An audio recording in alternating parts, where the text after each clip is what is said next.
नमस्कार बंधुरा गौरीर किचेने सबाइके स्वागत।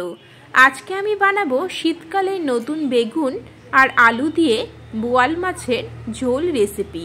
तार साथे साथे आजकेर एई रेसिपिटी आमी पाटाय तैरी बाटा मशला दिए तैरी करब। चलुन ताहले देखे निई।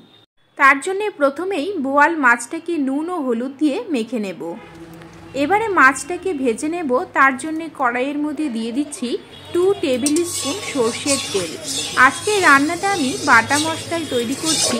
बाटा मशलाय रान्ना किन्तु सर्षेर तेलेतेई बेशी भालो हय, ताई आमी सर्षेर तेलटाई व्यवहार करब। तेलटाके प्रथमे खूब भालोभाबे गरम करे निये एके एके माछगुलोके छेड़े दिচ্ছি। आमी एखाने माछगुलोके किन्तु खूब बेशी कड़ा करे भाजबो ना, हालका करेई भेजे नेब। एकदिके देखुन भाजा हये एसेছে, आमी आरेक दिके उल्टे दिচ্ছি। अपर पृष्ठेও प्राय 1 मिनिटेर मतो भेजे निয়েই संगे संगे नामिয়ে नेब। देखुन माछटा किन्तु खूब सुंदर करे भाजा हये एसेছে। एबारे नामिয়ে निয়ে द्वितीय बारेर जन्य दिए दिচ্ছি।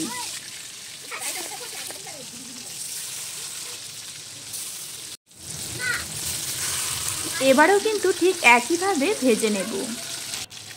एकदिके भाजा हये गिয়েছে, आरेक दिके उल्टे 1 मिनिटेर जन्य भेजे निয়েই संगे संगे नामिয়ে देবেন।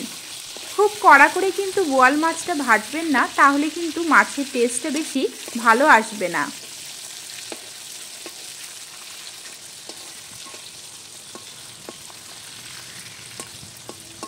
माछटा देखुन भाजा हये एसेছে।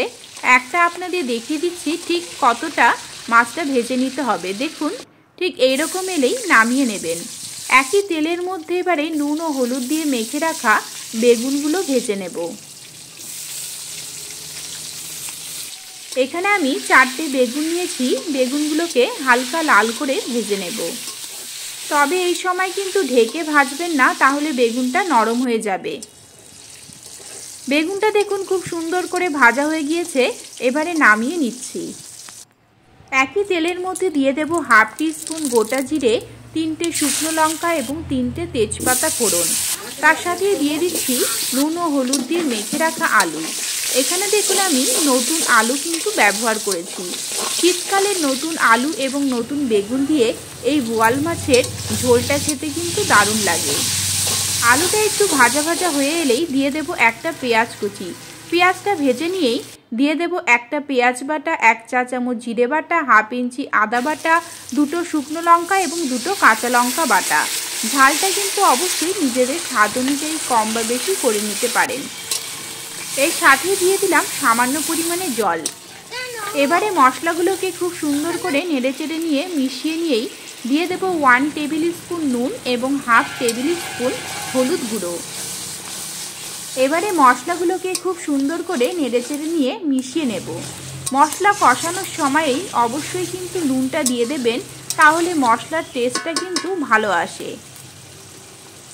মশলাগুলোকে এবারে আমরা তেল ছাড়া অবধি কষিয়ে নেব। এবারে মশলাটা দেখুন হালকা কষানো হয়ে গিয়েছে। ঠিক এই রকম হয়ে এলে এর মধ্যে আমরা দিয়ে দেব একটা টমেটো। টমেটোটাকে এবারে মশলার সাথে নেড়েচেড়ে নিয়ে খুব সুন্দর করে তেল ছাড়া অবধি কষিয়ে নেব।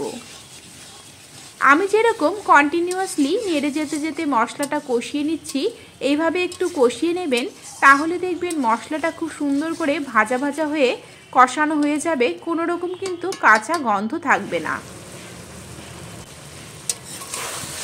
এবারে দেখুন মশলা থেকে কিন্তু সম্পূর্ণ তেল ছাড়তে শুরু করে দিয়েছে। মশলাগুলো কিন্তু খুব সুন্দর করে কষানো হয়ে গিয়েছে। এইভাবে আলুর সাথে মশলাটা কষিয়ে নিলে আলুটাও যেরকম তাড়াতাড়ি সেদ্ধ হয়ে যায়, আলুর ভিতরেও কিন্তু মশলার ফ্লেভারগুলো খুব সুন্দর করে ঢুকে যায়, তাহলে কিন্তু টেস্টটা ভালো আসে। এবারে আমরা এর মধ্যে দিয়ে দেব 2 গ্লাস গরম জল। অবশ্যই কিন্তু গরম জলটাই ব্যবহার করবেন।